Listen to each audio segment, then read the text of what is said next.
Welcome back to the Inner Sanctum YouTube channel. My name is Alex Catalano. Today we're going to be taking a look at the AFLW Round 9 clash between North Melbourne and Collingwood. There's been plenty already played out in the AFLW season, just 2 weeks to go, but there are still some monster games left to come, and this game is one of them. These two have put together one of the most fiery and intense rivalries in the AFLW, even though they've only shared the competition for 5 seasons together. To understand where it all sort of started, we've got to take a look all the way back at their first season in the competition against each other. In 2019, North Melbourne was allowed entry into the AFLW along with Geelong as the first two expansion sides.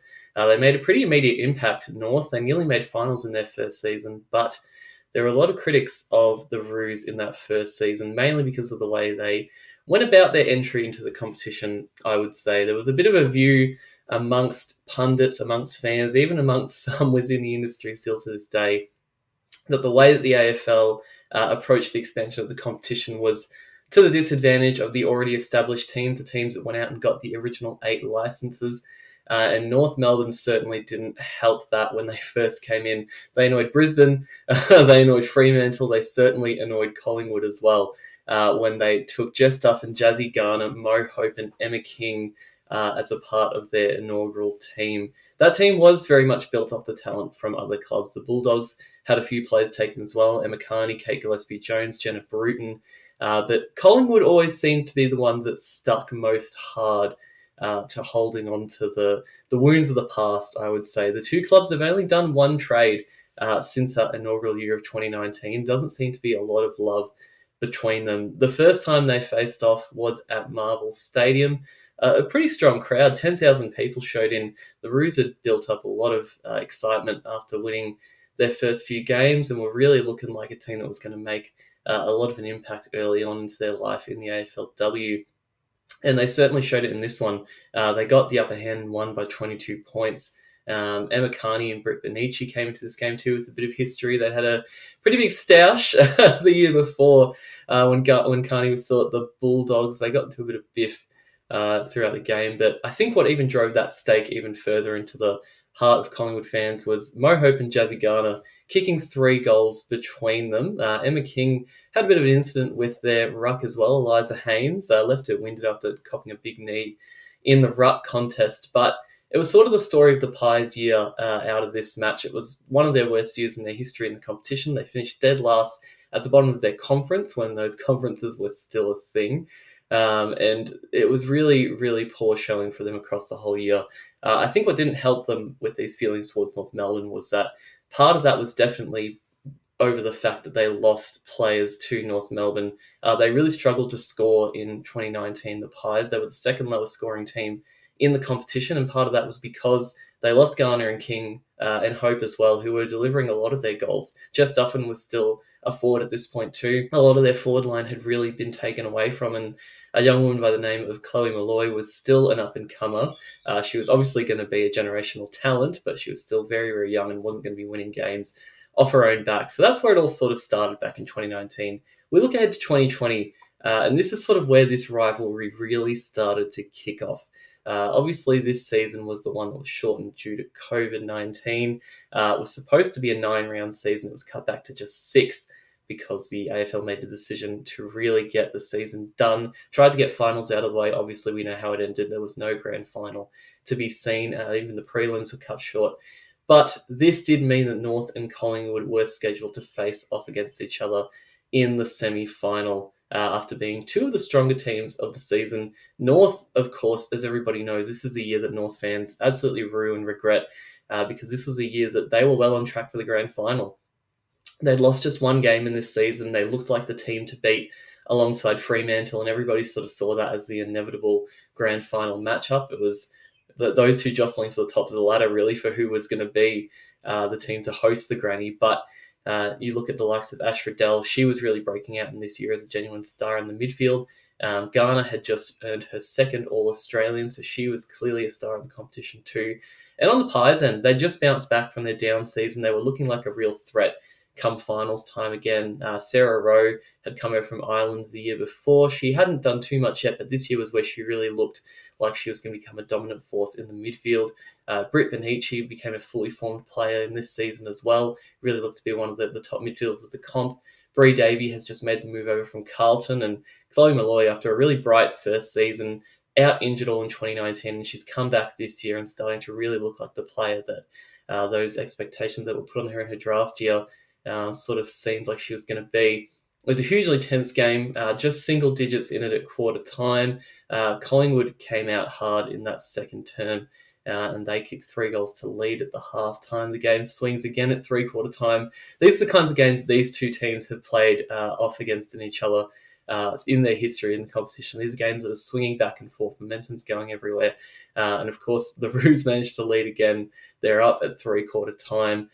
This last quarter is probably one of the most tense games of footy I've ever seen. There was no crowd in, but I reckon you probably could have heard the crowds watching at home in Collingwood, in North Melbourne, across all the suburbs of inner Melbourne, watching this game and probably just going crazy.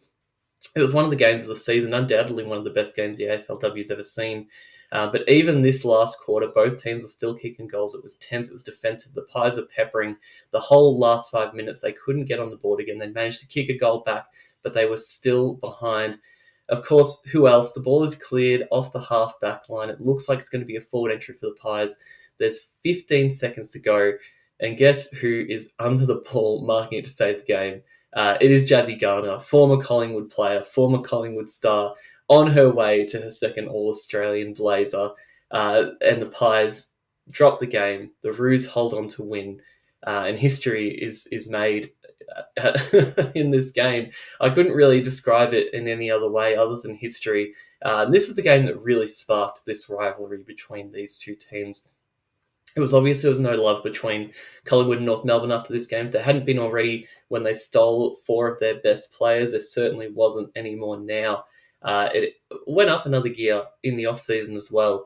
As we remember from the COVID seasons, and this affected both the men's and women's competition, the introduction of the soft cap to try and alleviate some of the pressures put on clubs financially across those 2 years with having to go up into the hubs. Obviously, the AFL gave a lot of support to these teams, but they still needed some more extra measures.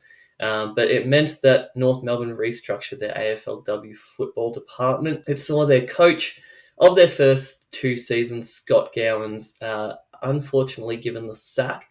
They opted instead to bring in Darren Crocker, who was already involved within the club and could perform multiple roles, one of those being AFLW head coach. And he's still AFLW head coach to this day in his 3rd season, in season 7. But that certainly added a bit to it because Gowans, guess what, went to Collingwood. Who's surprised at this point, the amount of movement between these two teams? Like I said, they only have done one trade, but they seem to find little things to do behind the scenes, and Gowans joining the club was certainly one of those. Gowans obviously now the head coach of the Sydney Swans, who joined the competition this year, but he was with the Pies for a couple of seasons as well after that. So obviously tensions are going to be high heading into the next season.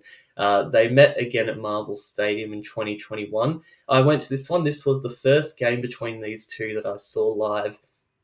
And I tell you what, it was certainly worth it. Footy was back in Melbourne after the first waves of the COVID pandemic. None of us had been able to go to any sort of footy at all. So to have AFLW at Marvel Stadium was a huge, huge thing at this point in the early stages of 2021. I certainly loved this game, but I can tell you for sure that North fans didn't love this game. The Pies were undefeated heading into this game. They were looking very, very good to start season 5. They'd gone 3-0. North Melbourne were 2-1, looking good to start the year. A little bit shaky, lost a game, but still looking like one of the contenders. And Collingwood just come out of the gates with an absolutely rock-solid defence. North Melbourne just could not break through at any point in this one. They finished the match goalless, which is hard to believe with just how good North Melbourne have been over the past few years. That backline of Collingwood is probably the most impressive I've seen them ever. Live, at the very least, definitely the best I've seen them. Stacey Livingston had a magnificent game.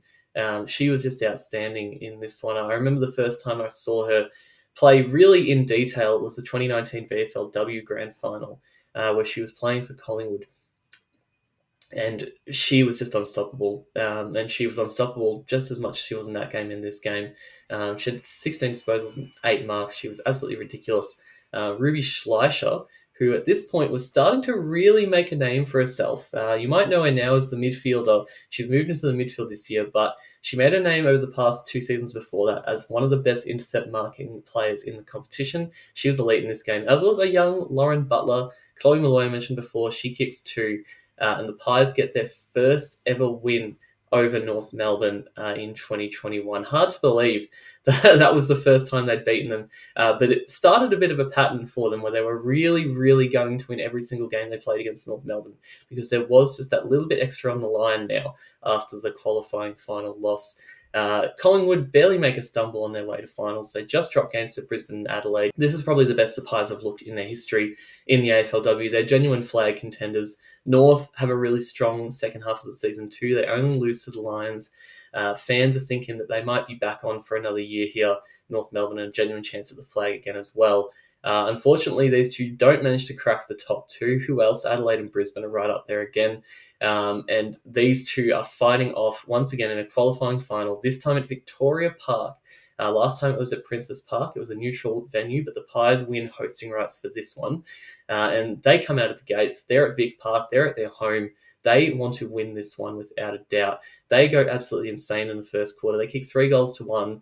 Pies have got the run of the play, but North Melbourne totally turned the game around in the next 2 quarters. They've got the entirety of it. Beth Lynch, of all players, comes out of nowhere to kick 2 goals in this one. She'd been a reasonable player so far with North Melbourne, but hadn't had a huge impact on games like she had in this one. It was 6 goals to 1 across the second and third terms. North Melbourne was well and truly in position to play in a prelim final. They were going to get there. I think everybody thought at this point that North Melbourne is through, and if they make it through to this game against Brisbane, they're winning the grand final.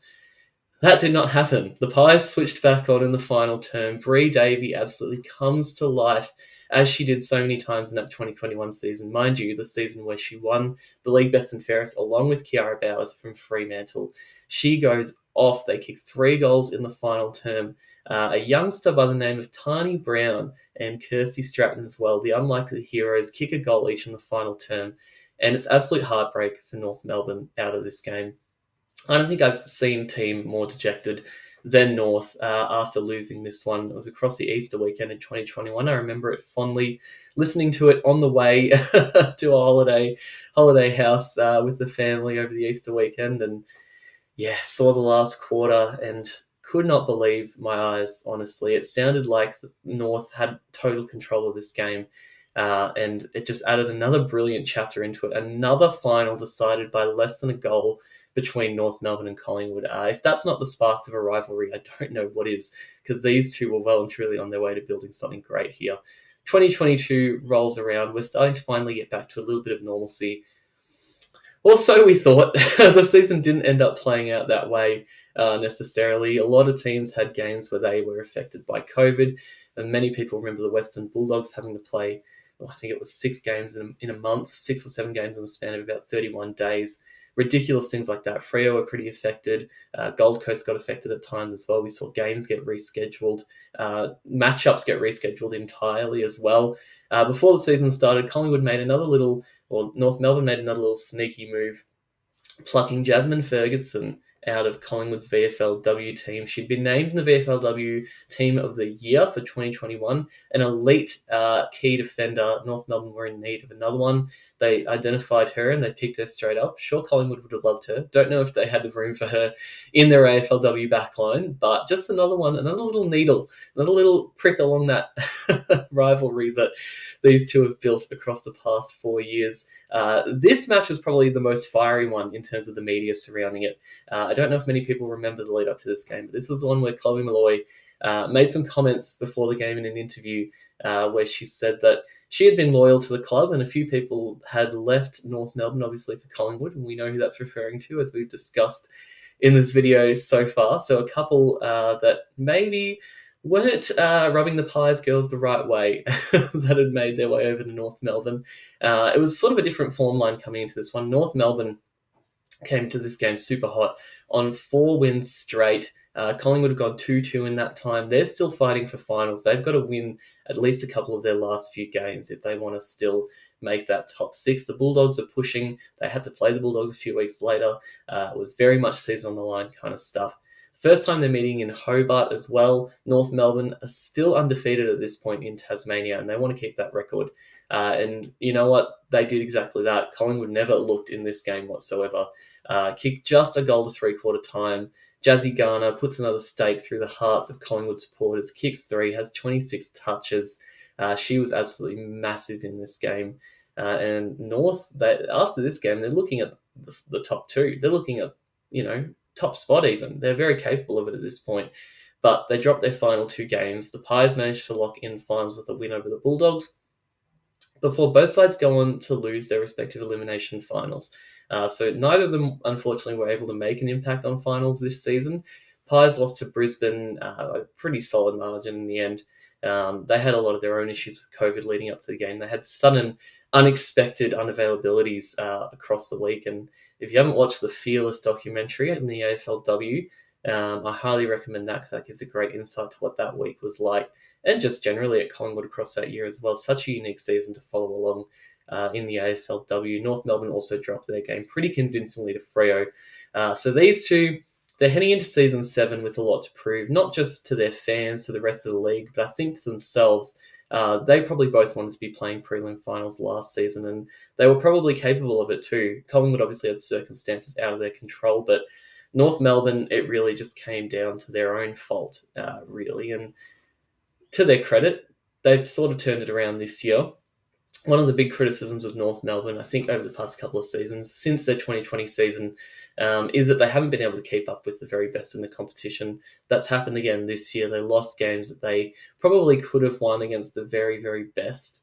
They've dropped games to Brisbane, Adelaide, Melbourne, the 3 teams that sit in that top 4. When you compare them to the Western Bulldogs, who are also 5-3, they've looked a lot more convincing across their games. They definitely could have won all 3 of those matches. The Adelaide game, probably the least of them, but the Melbourne game, they were in it in the last quarter. The Brisbane game, they kick straighter in there.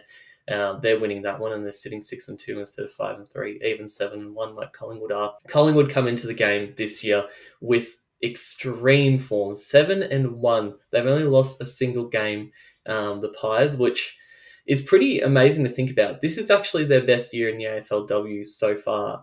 I have not seen them play better than this. I said before that game they played against North Melbourne at Marvel, where they kept them goalless, is one of the best games I've seen them play.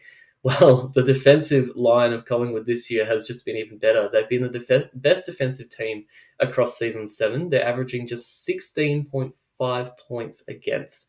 That is the lowest of any team in the competition. They're just fresh off keeping Fremantle goalless as well. I can't speak more highly of how their defence is ticking along. As I mentioned earlier, Ruby Schleicher has moved into the midfield. She's not even there. She's not even a factor in the backline, and they are looking probably better defensively than they have ever in their history. Soph Casey, Stacey Livingston, Lauren Butler, Alana Porter, Jordan Allen, they have all kept up the pace and elevated it even further than what they were at before. Allen is having a breakout season. I would not be surprised to see her in the All-Australian team. Lauren Butler, similarly, I would be very, very happy to see her in that team, and I think she deserves it. She's been well and truly one of the best defenders, rebounding and playing a one-on-one role across this whole season. Soph Casey does not get the credit she deserves. She's probably one of the best lockdown smalls, along with someone like Shelley Heath from Melbourne in the competition, not just this year, but has been in the past as well. But with that said, North Melbourne are certainly no slouch on the defensive end either. They're averaging just 22.1 points against, which ranks them also in the top 4 in the competition. They've done very well defensively this year, but unlike Collingwood, who like to lock teams down and play games very much defensively, they don't put big scores on the board. North Melbourne haven't either, but when they have, they've found a lot of those scores from generating from their outside players. I was very, very doubtful how they were going to manage that without the likes of Eileen Gilroy and Caitlin Ashmore this year, who both moved to Hawthorn. Obviously, Gilroy plays that rebounding role of the half-back line and moves up onto the wing at times too. Ashmore, of course, one of the best wingers, best outside players in the competition, full stop. She's been fantastic for the Hawks, especially across the 3 games they won before they lost this week to the Giants. But they've managed to really shape the team around the players they had left over after losing a couple to expansion. Emma Carney, I cannot speak more highly about what this woman has done in season 7. She's the only player to have appeared in every single All-Australian team so far, and the way she's going to do it again this year. She's got a spot on the halfback flank with her name on it if she wants it. But the players that have lifted around her, Brooke Brown has taken on a much bigger role rebounding out of defensive 50. She had some really good games last year, but this year she's played absolutely her best footy. And she came to the year with such little experience as well at AFLW level. It's amazing to watch. Alice O'Loughlin and Amy Smith too. They are the future of the outside at North Melbourne. O'Loughlin's been brilliant off the half-forward flank, pushing up onto the wing. Smith probably doing a little bit more wing, pushing into the midfield. And she's been fantastic too. The two of them are slowly building consistency. O'Loughlin is fresh off kicking 2 goals last week, which is great form to come into this game on, especially when we know the Pies can be dangerous. Like I said, Alan running off the half-back line, Sarah Rowe when she's doing her thing too. Chloe Malloy, I think, is a huge matchup in this game. She's been patchy, but she has come off a great game against Freo with 2 of her own goals as well. Her and O'Loughlin come into this game in really similar form lines, weirdly enough. Malloy, obviously, the more established of the 2 players, but I think they've got to find the right matchup for her, and that might be a difficult one, given North Melbourne's defenders do love to play off their players a lot more. They do get intercepts, but Collingwood is much more of an intercept marking, rebounding sort of backline, as opposed to North Melbourne, who tries to force turnovers and rebound that way. They don't give up too many inside 50 entries, really, because the midfield is so strong. We saw that against Brisbane. They had significantly more inside 50s than them, and were winning the ball at the source, but just couldn't convert those into goals. And speaking of the source, that's going to be such a battle. It always is between these 2 teams. Obviously, we know Collingwood this year have been lacking Britt Benici and Bree Davey, who both went down with ACL injuries last year. They'll be back next season, which is going to be so good for the competition. But the midfield hasn't taken much of a backward step. Schleischer's moved in there. Malloy's moved in there. Michaela Cairns gone up a gear in her game, and they've rotated a few other players across there as well. Jamie Lambert, we know, has been a star. She's going to go toe-to-toe possibly with Garner in this one. It's an interesting one because I don't see these 2 teams tagging in the midfield very often. I think Cairn is capable of it. I'd like to see her putting a bit more of a defensive matchup on Garner, but at the same time, you don't want to remove the influence she can have out of clearances when she is in there. Lambert, we know, will get a little bit of time in the forward line. Garner has been spending most of her time in the midfield this year. So I see her spending 95% game time in the midfield in this game, and what's going to be so important. The only reason I say Cairn should look for a more offensive impact, she's one of the few in that Pies midfield that can match Garner's clearance output at the moment. Garner is averaging 5.8 clearances, which puts her in the top 10 of the competition. Cairn is averaging 3.7. No other Pies player is averaging more than her, so she's going to be one of the ones really important in extracting that ball if they want to get any forward movement going. Looking at the Pies as well, Sabrina Frederick, another one who's off some really hot form at the moment. She kicked a couple of goals against Freo too, and she's been a really problematic matchup for a few teams this year. She's really spent a lot more time working on her ruck craft, and it's really showing. She's been one of the better around-the-ground rucks, I think. Not setting the world on fire out of centre bounce like Alice Edmonds or Talia Hickey or Bree Moody from Carlton, but around the ground, especially you look at games like her game against Adelaide, where she nearly kept them in it and nearly helped them win. She was obviously one of their best players that day. So whether Emma King and Kim Rennie can match her around the ground is going to be a huge one. Emma King's obviously a hard matchup to go with when she's in the forward line. Stacey Livingston's going to have a big job there, especially when you've got her to worry about and Talia Randall flying at everything too. They've never really had the strongest forward line, North Melbourne, and this year I think they found a way to make it work. But that is going to be a key matchup to look out for Collingwood when you're looking at their defensive group. The other matchup I think North Melbourne really have to get right is who's on Jordan Allen. You can't let her have free space to roam in this game. If you let her push up onto the wing, she's going to do so much damage because she's such an elite kick. Lauren Butler does it off halfback. You'll get Allen doing it on the wing. And they're just delivering to whoever wants it on the outside, whoever's leading out of the forward line. They're going to get the prime delivery from these 2 players. So whoever gets on her is going to be in with a huge job in this game. I wonder if Alice O'Loughlin can play a more defensive role in this game and start laying the tackling pressure on Allen. Don't give her a sniff when she's anywhere near the footy. Or do you look to someone like Vicky Wall, who's shown that she can be such a tough matchup in the forward line? She's obviously kicked goals this season, but her tackling pressure has been outstanding. So she's another one I could see potentially given the nod on Allen in this game.